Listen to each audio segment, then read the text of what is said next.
Hocam boş kalabalık yapmasını duydun mu?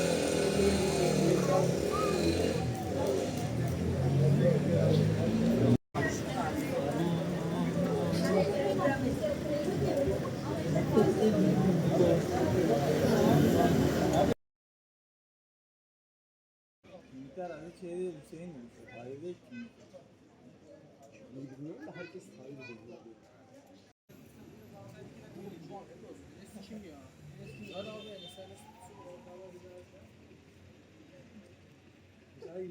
Bizim amacımız Allah rızası için insanların vicdanını harekete geçirmek.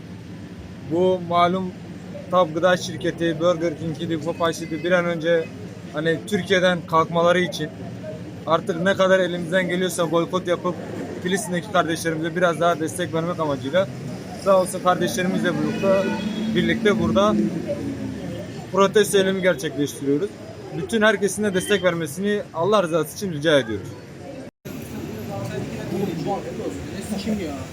Hadi abi, sen de ortalığa gidersen. Güzel yüzümüz.